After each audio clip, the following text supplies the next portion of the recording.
Hello apex TV में आपका स्वागत है।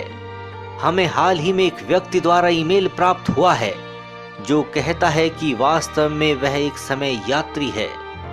हमने उस व्यक्ति से एक सार्वजनिक पार्क में मिलने के लिए फ्लाइट ली और उसने हमें अपनी कहानी बताई।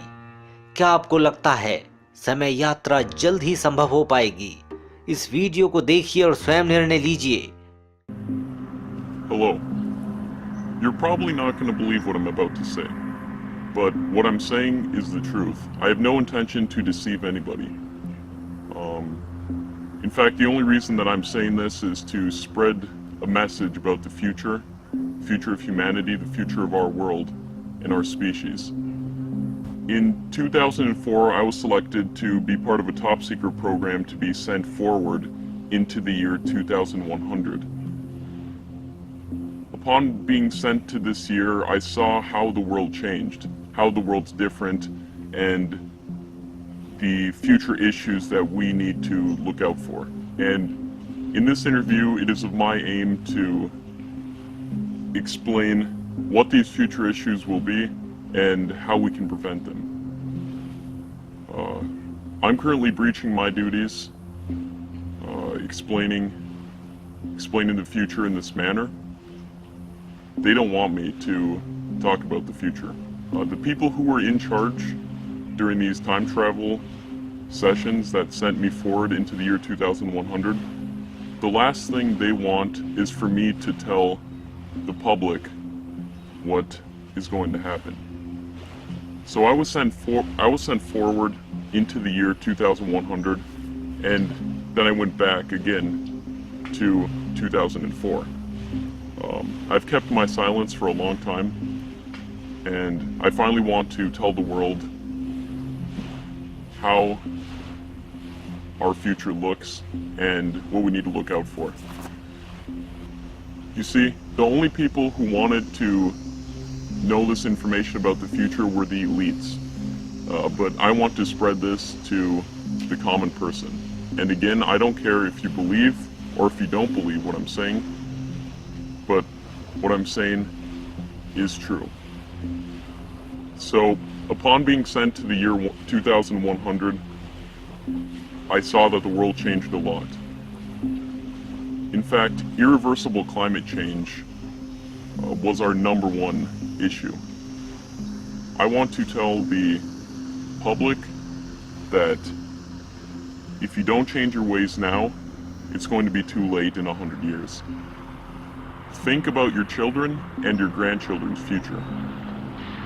I can't say too much, but I just want to say the underlying points, because if I disclose too much about the future will be changed.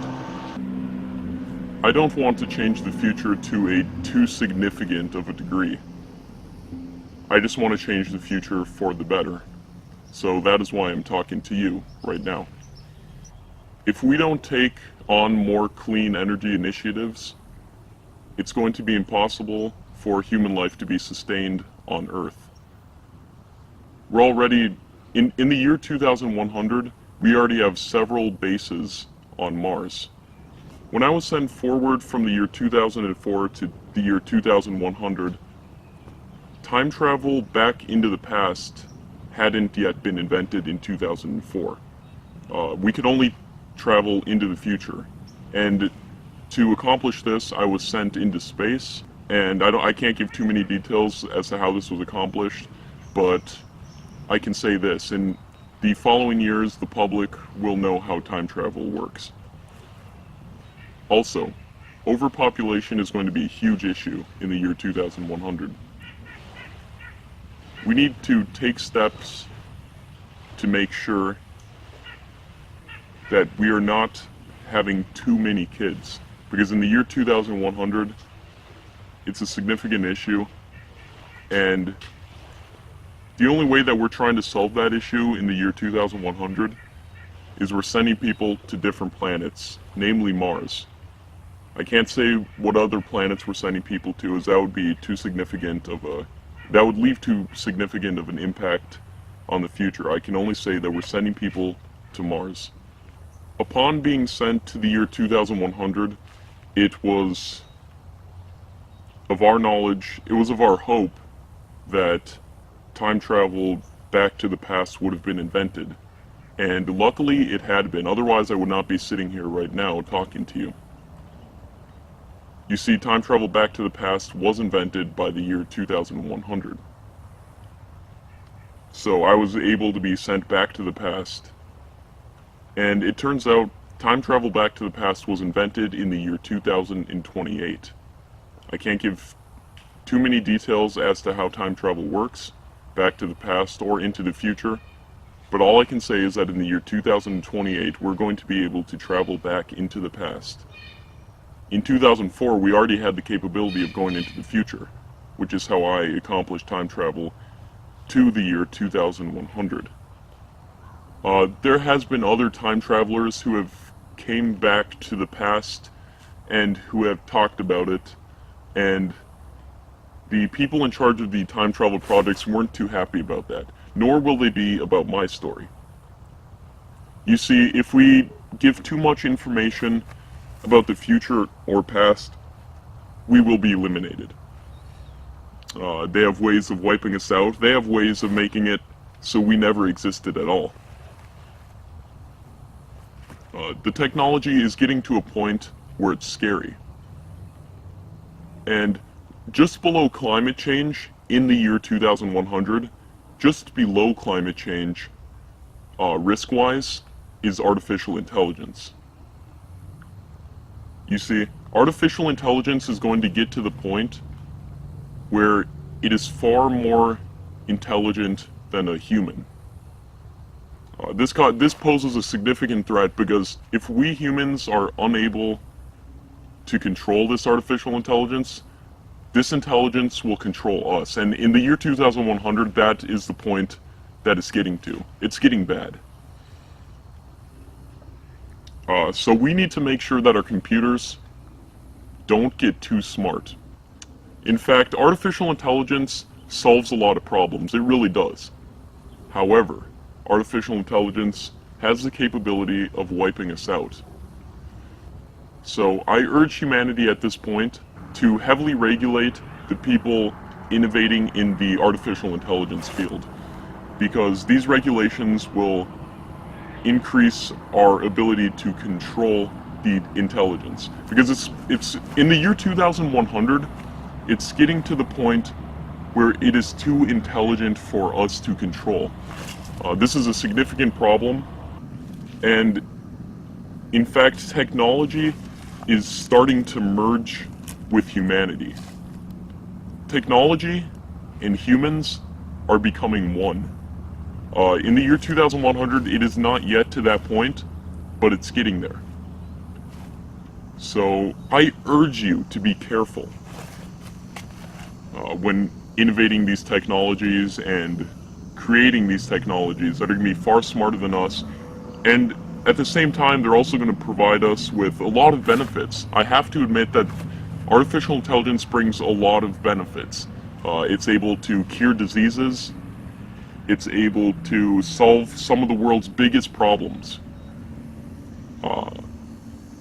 However, it has not been able to solve climate change, because the amount of CO2 in our atmosphere by the year 2100 is too significant to repair. As well as terraforming Mars, we're going to have to terraform Earth.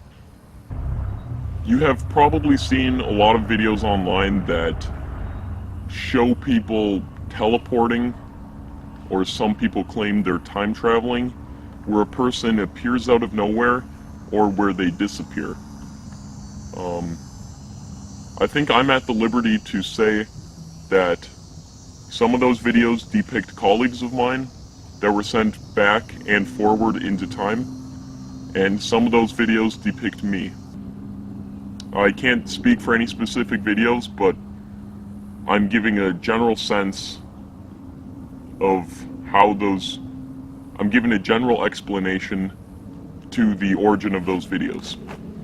Sometimes security cameras pick it up, sometimes average people on the street happen to be recording, and a guy in a hoodie disappears. We try to blend in the best we can. You probably are wondering why I chose to be anonymous in this interview, and that is because the organization which funded the time traveling, they don't want me saying too much about the future, and I fear that I've already said too much in this interview. So, it is my decision to remain anonymous during this interview, because I think it'll be for my benefit and for your benefit. I'm going to be educating the general public about some of the greatest issues facing our future. I can't say how we can fix these issues. All I can say is that we need to fix them before it's too late. And in the future, we will not be in that position. So I urge humanity to think about your ways and to consider the future. I know it's easy to live in the moment, think about your daily life, but think about not only your children, but your grandchildren, and think about the future of humanity. I want to thank everybody for listening to my message.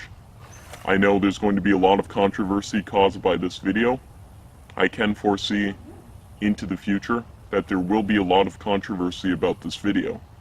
But I also know that this video will be effective in communicating to a large number of people some of the biggest problems facing our future.